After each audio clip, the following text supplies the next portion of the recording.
Welcome back to the GTN Show. This week in the world of triathlon, we have the biggest race of 2020. Oh yes, fasten your seatbelts, folks. It is the PTO 2020 Championships at Challenge Daytona. Today I'm going to explain what all the fuss is about, who's racing, where they're racing, and of course, why they're racing. We also have some surprising news in that an infamous Ironman pro athlete has been banned from racing due to a failed drugs test. We've also got an update on Kilian Jornet's 24-hour running record attempt and an interesting proposed new elimination format for triathlon in the 2024 Olympic Games.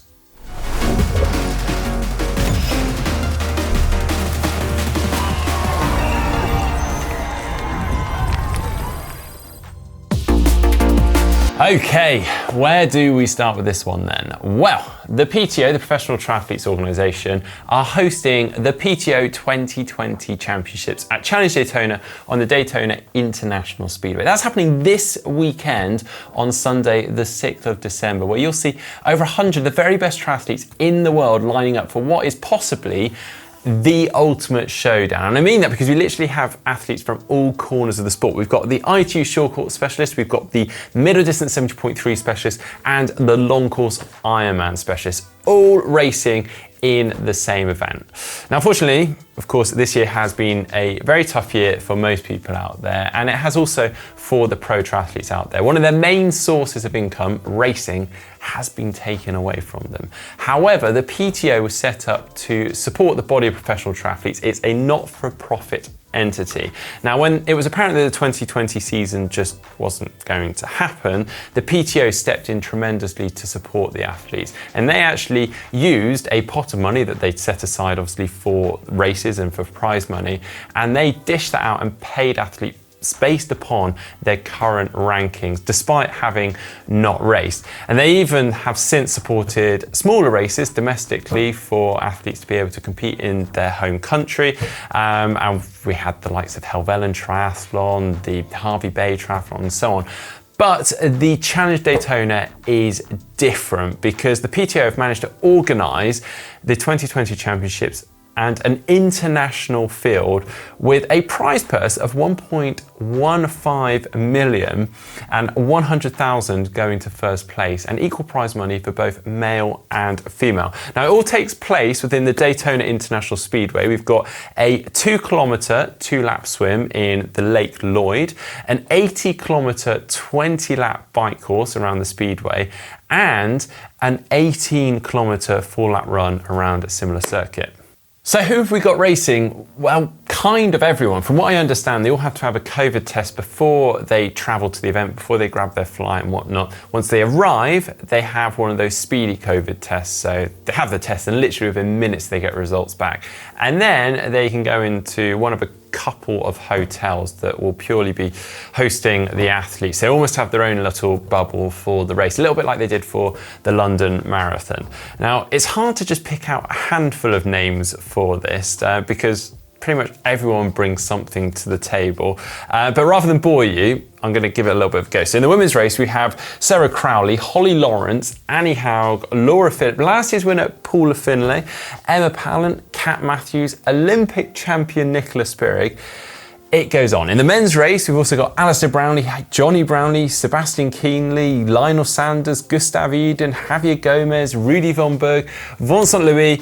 You get the picture. It really is quite something. And unfortunately, we have had a couple of withdrawals. We had Daniela Reef, Imogen Simmons, Flora Duffy, Christian Blumenfeld, amongst others, which is a real shame because I feel like they could have really brought something to the table and spiced that race up. Now, if you want to watch this race, there will be a live stream for it on the PTO website. You can find the link for that on screen right now. We'll also drop it in the description just below this video. In addition to this live stream, you'll also be able to see this live in the US on NBC's Peacock streaming service, amongst some other broadcasting services in other countries such as Fox Sports Australia, Globo in Brazil, so on and so forth. So tune in this Sunday because it is going to be wild. Right then, now on to the rest of the tri news, and one that has really caught my eye this past week was the epic ultra runner adventurer Kilian Jornet attempting to do a 24-hour run challenge. Now it's called the Salomon Phantasm 24, named after the new Salomon Phantasm running shoe. Now Kilian started off at a good pace, actually on track for the current record that's held by Yanis Kouros, which was set in 1997, a distance of 188.59 miles or 303.5 kilometers, a feat that was described by Kilian as absolutely wild in a very humble Instagram post just days before. Now Kilian spends, as you probably are aware, most of his time running up and down mountains over quite extreme terrain, so this was a very different challenge for him. Now he set off at quite a good pace. I think he went through the first 10k in 4:16 per kilometre and finished the first 42.4 kilometres, so almost a marathon, in 3 hours 2 minutes and 23 seconds. Now, unfortunately though, Kilian just said he didn't feel right from the off, and after 10 hours and 20 minutes had to stop due to chest pain and dizziness, partly probably due to the freezing temperatures that he was running in. So he had to stop after the 338th lap of the track, which is a 400-meter track. It was Harold Bjerk that won the event after covering 232.2 kilometers, 580 laps of the track, which obviously is a long way off the current record. However, Kilian has said it's not over. He's still very interested in this 24-hour record or challenge, and is probably going to give it a go at some later date. Well, now for some rather surprising news, and that is that Andrew Starkovitz, the Uber biker with numerous Ironman bike course records, has been banned until January 2021 due to a failed drugs test. He tested positive for the beta-2 agonist vilanterol, which is prohibited at all times unless, of course, you have a TUE for a therapeutic use exemption, which unfortunately is where things all seem to have got a little bit messed up. And I've got essentially a timeline of events here which I'm going to run through briefly. So Andrew got sick going into the latest Ironman World Championships in October 2019. He returned home after withdrawing, so he didn't race. He went to see a pulmonologist who specialises in respiratory conditions and was prescribed asthma medication, which he knew at the time was on the banned list. So he applied for a TUE, a therapeutic use exemption.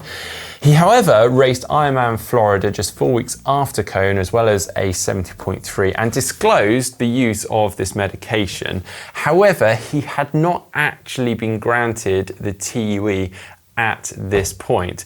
He, of course, tested positive at Ironman Florida for these substances.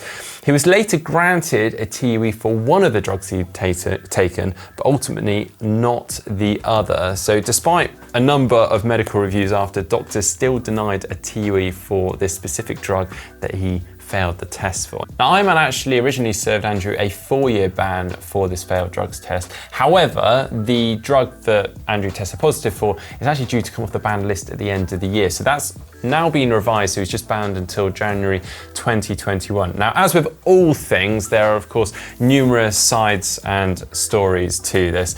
Personally, I don't have time obviously to go through all of it, but these are the basic facts. If you'd like to find out more, I would honestly recommend heading over to Starkey's website, reading his blog, of course the Ironman release announcing his suspension, as well as a very thorough blog over on the Slow Twitch website.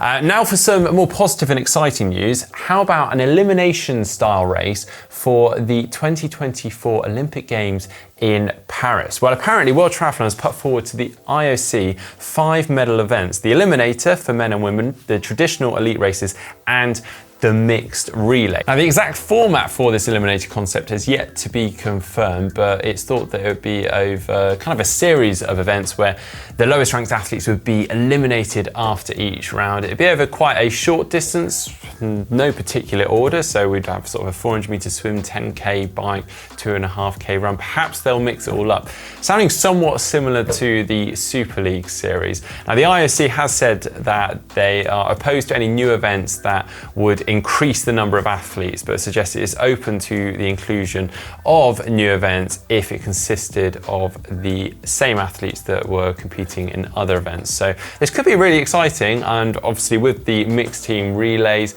as well as obviously the traditional events, we could have a pretty action-packed Olympic Games.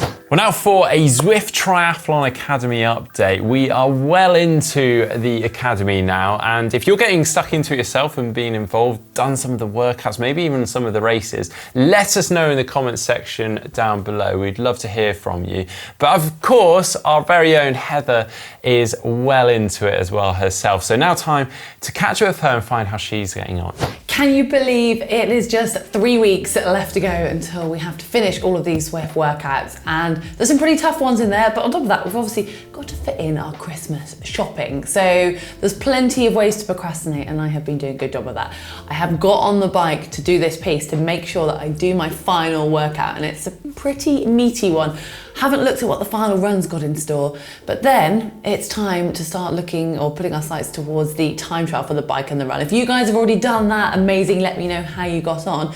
If you're still got it to come, then if you fancy some company, or well, I fancy some company if I'm perfectly honest, let me know in the comment section below and we can see if we can work out something with Zwift and with the Tri Academy, see if we can all do the time trials together and get the most out of our efforts.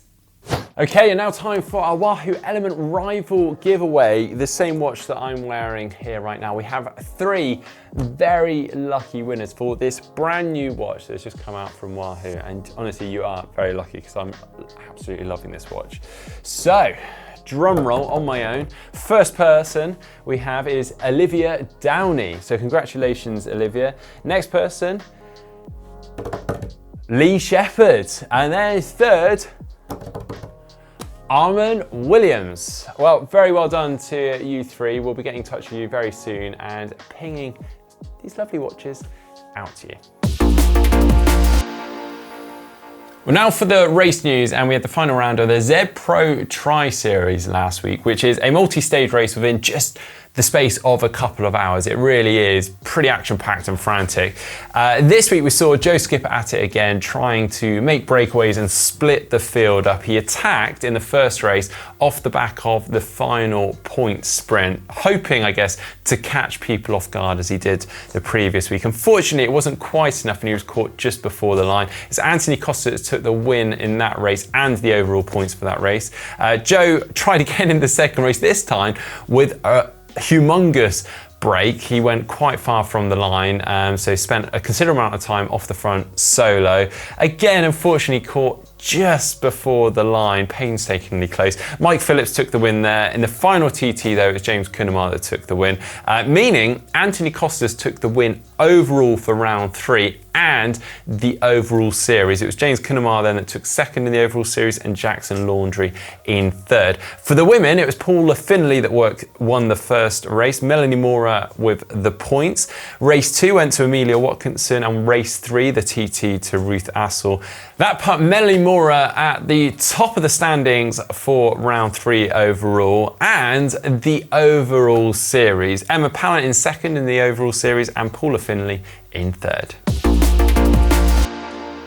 Now moving on to possibly my favourite part of the show, taking a look through all your photos that you've sent in to us, showing us what you have been up to. And this first one is fantastic. I love this. It's from Serge. He has sent in a bike that we don't normally get on our channel. It's a mountain bike. It's a Canyon CF 5.0. And he said, in the absence of any races, I decided to set myself my own challenge and do what I love, riding in the mountains. He said he cycled around Germany's largest mountain range, the Vetterstein Mountains, hopefully I've said that correctly, with the Zugspitze, which is an 83 kilometer, 2,000 plus meter elevation mountain bike ride. And he said this picture is from a small warm-up the day before, an epic 870 meter climb up to 7C. Serge, if you ever plan one of these again, please get in touch with myself and invite me out. Get involved in the comment section down below or direct message me, please. Do not do that on your own again. I want to come. Anyway, next one from John. This is his basement from his home in Missouri.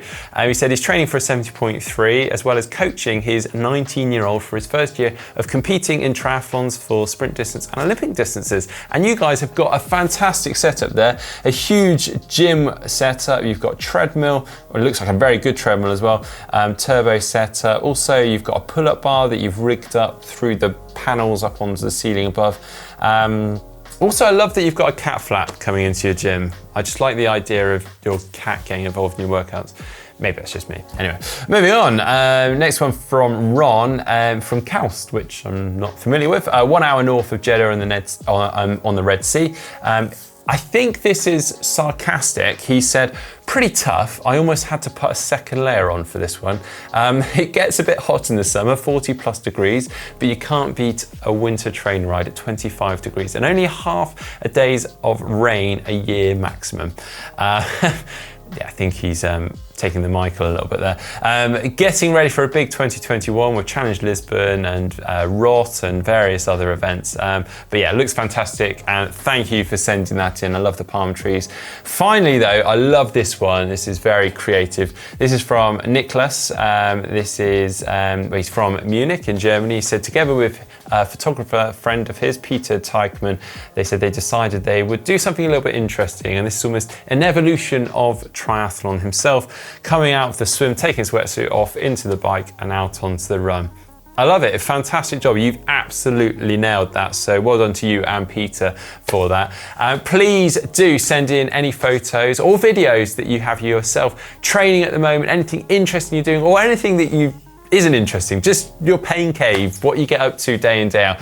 Get involved. We've got the uploader link on screen right now. You can find it in the description just down below.